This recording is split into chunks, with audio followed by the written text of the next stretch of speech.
He knocked softly, holding a bouquet of slightly wilted flowers and an apology he probably rehearsed 100 times. My niece's boyfriend, the one who had broken her heart just weeks ago, stood at my doorstep with eyes that carried guilt and something else I could not name.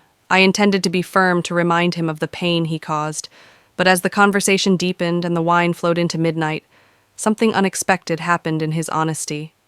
I saw my own buried hurt, and somehow in comforting him, I started to forget the pieces of myself I thought were lost forever. It had been a quiet Saturday afternoon when he texted just a few polite words, asking if he could come by for a short conversation. At first, I was surprised he still had my number. I had not expected to hear from him again, not after the way things ended between him and my niece. But there was something about the way he asked, not desperate, but intentional, that made me pause. My instinct told me to decline. I had seen my niece cry into my arms more than once because of him, and even though I had always liked him, I was prepared to keep my distance for her sake. Still, I typed back a simple, "Come at 6." By the time the doorbell rang, I had convinced myself this would be nothing more than a short and civil exchange. I wore something casual, a soft cardigan over an old tank top and a pair of jeans. No makeup, no effort, just enough to appear composed but detached. When I opened the door and saw him standing there, I noticed right away how different he looked. Less like the carefree boy who used to come over for dinner, and more like a man who had been carrying something heavy. His eyes met mine with quiet hesitation, and he held out a modest bouquet of wildflowers. "I know this doesn't fix anything," he said softly, "but I wanted to say, I'm sorry." I stepped aside and let him in the living room, still carried the scent of vanilla candles and old books. He walked in slowly, as if unsure whether he deserved to sit down. I gestured toward the couch, and he sank into it with a sigh, resting the flowers awkwardly on the coffee table for a few moments. There was silence, just the sound of the old ceiling fan spinning above us and the faint ticking of the wall clock. Then he started speaking, not rehearsed, not the kind of apology crafted to impress, but raw, honest. He told me how he had messed up, how he had not realized what he had until it was gone, and how he was not looking for forgiveness, but understanding. At first I listened like a guardian, like the woman who had seen her niece grow up with all her hope and all her fragility. But the more he spoke, the more I found myself relating to him, not as a relative anymore, but as a person, a woman who had also made mistakes, who had lost love. She did not know how to keep his words reached somewhere deeper than I expected, and before I knew it, I was no longer protecting my niece's story. I was remembering my own. I stood and walked into the kitchen, offering him a glass of red wine, and he accepted it with a soft, "Thank you." We sat again, the air between us, warmer, easier.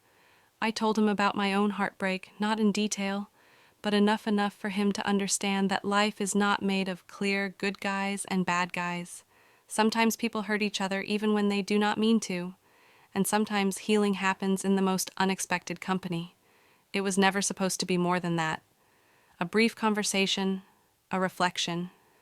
But as the night stretched on, I noticed how our words grew softer, how the pauses between them grew longer, how he started to look at me, not with guilt, but with something like curiosity, a respectful kind, as if seeing me as more than the aunt figure he once knew, and I, in turn, stopped seeing him as a boy.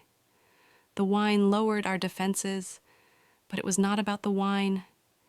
It was about the fact that two broken people had found a mirror in each other. I do not know exactly when his hand brushed against mine, maybe during a laugh, maybe during a pause, but I remember that I did not pull away. I let the contact linger just long enough for both of us to feel it. Later we moved to the kitchen. I made us something light to eat, grilled cheese, the kind you make when you are trying to hold on to comfort. We sat across from each other at the small dining table. There was a different kind of silence now, one filled with questions. Neither of us dared to ask, but I could feel it. The air had changed, the weight of what we were both carrying was slowly being shared. He told me he had been sleeping badly, that every time he closed his eyes, he saw the look on my niece's face the day she left.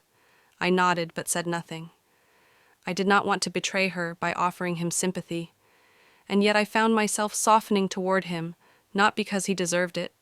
Maybe he did, maybe he did not, but because I could see how badly he needed it, and because I knew what it was like to carry shame alone. We talked about books, about music. I learned he had started writing again, something my niece always encouraged him to do. I told him I used to write 2 short stories, poems all tucked away in old journals that now lived in the back of my closet. He asked if I would share them. I laughed, but there was something in his request that made me feel seen, appreciated, like I was not just a supporting character in someone else's drama, but a woman with her own story, one worth listening to. By the time the clock neared midnight, neither of us had moved. The lighting was dim, just the small lamp by the couch casting a soft glow, and then without thinking, he reached out and tucked a strand of hair behind my ear.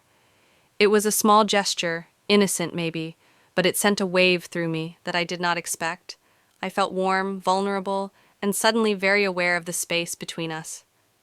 There was a moment, one small, suspended moment when I could have stood up, walked away, reminded us both of the lines we were not supposed to cross, but I did not move. He leaned in slightly after brushing the strand of hair behind my ear, and I felt the pull in the space between us, tighten my breath. Slowed, not because I was afraid, but because I was suddenly so aware of his gaze, of the soft tension in the room, of my own heartbeat, echoing against my ribs, like it had not in years. There was no rush, no fumbling, no awkwardness, just a strange stillness, like the world was asking us to choose what came next, very, very carefully. I looked into his eyes and saw no guilt, no manipulation, only honesty. And I realized painfully and powerfully that I had not been looked at like that in a very long time. He sat back slightly, perhaps sensing the weight of what was happening. "I should not stay," he whispered, his voice cracking just a little.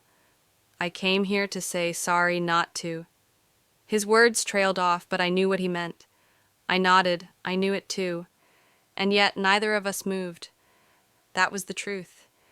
We could not say aloud that something had shifted, and we were no longer on the safe side of that invisible line we had both sworn to respect. My hand was still resting on the table. He reached for it, slowly, carefully, and placed his over mine. His touch was light, but it was not accidental. It was the kind of touch that asks a question without speaking. I turned my palm upward, letting our fingers interlock, and in that small motion I answered, "Yes, I feel it too. Yes, I want to feel alive again, even if it is wrong, even if it breaks every silent rule we never wrote down." We moved closer, not like strangers, but like 2 people who had been circling a moment without knowing it would land here.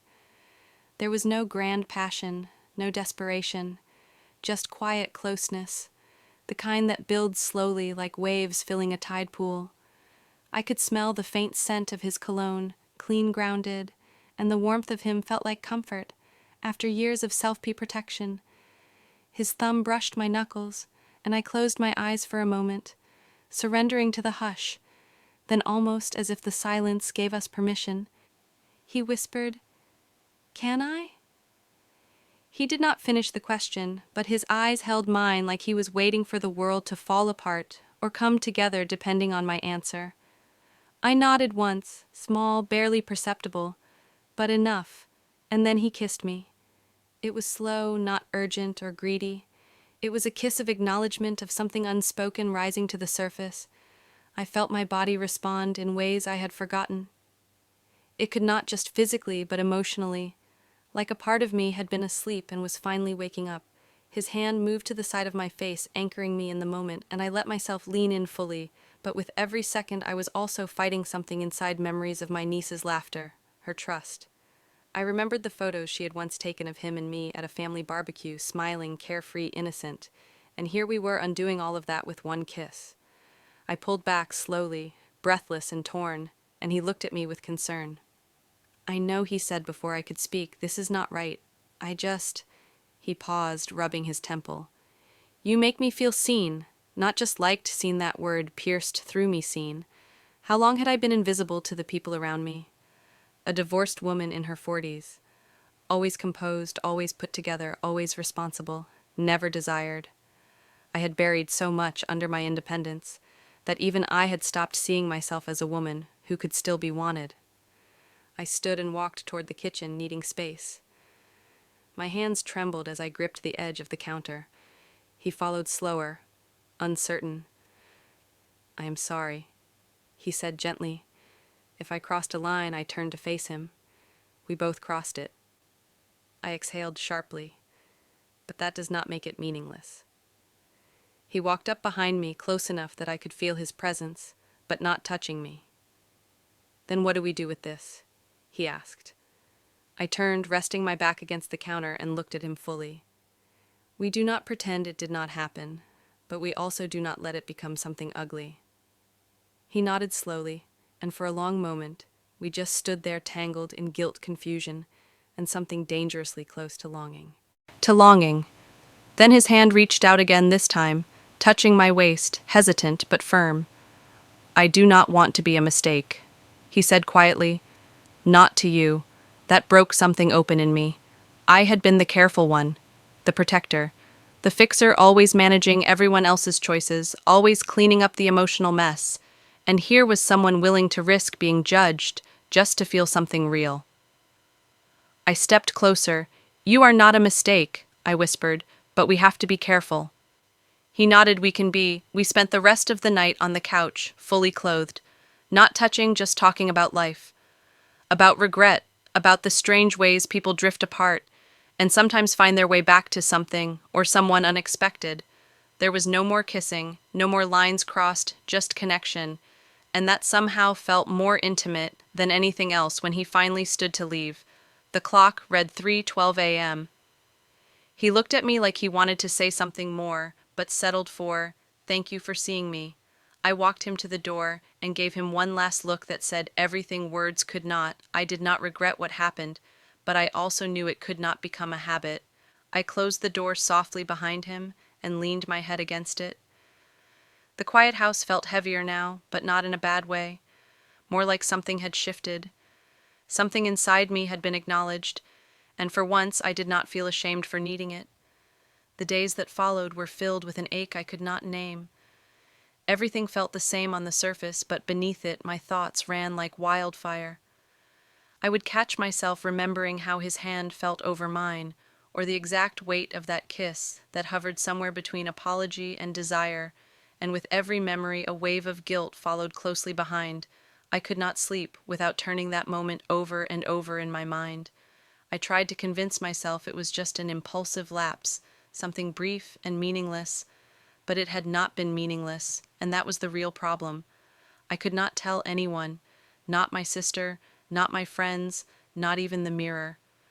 I avoided my niece's calls, claiming exhaustion, busy schedules, or unstable Wi-Fi each time she laughed on the other end of the phone and told me how lucky she was to have him.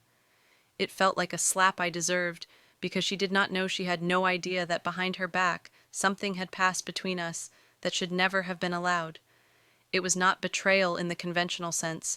Nothing had happened beyond that one kiss. But emotional lines are harder to explain and far more dangerous to cross. He did not reach out either, not a message, not a word, and that silence should have brought me relief, but it only added to the turmoil. Did he regret it? Had he come to his senses and chosen the path of decency, or had it meant nothing to him the way I feared it had? I hated that I even wanted to know, but I did, because somewhere in that quiet space of being seen and touched and truly noticed, something inside me had awakened, and now it refused to sleep again. I found myself wearing a little more color, brushing my hair a little differently, catching glimpses of myself in the mirror, and wondering who this woman was, and how long she had been hiding behind politeness and restraint. It terrified me, this change, but it also thrilled me. I had spent so much of my life doing the right thing, being the good aunt, the responsible one, the one who never made mistakes, and yet here I was aching for something that should never have existed in the first place. Then one afternoon I saw him again. He was with her, my niece, at the farmer's market. They looked like any other couple laughing, sharing a smoothie, brushing shoulders when he saw me. His face froze for half a second before softening. I nodded a slight, measured gesture, and he returned it. My niece ran up to me and hugged me tightly, bubbling with stories about school plans, everything and nothing all at once, and he stood behind her, quiet, respectful. His eyes flicking to mine only briefly. That glance held everything we had left unsaid. Remorse, restraint, memory. I wanted to believe there was also understanding in it. Maybe even sadness. That night I lay awake for hours, not thinking of what had happened, but of who I had become in that moment. I was not someone who chased after young men.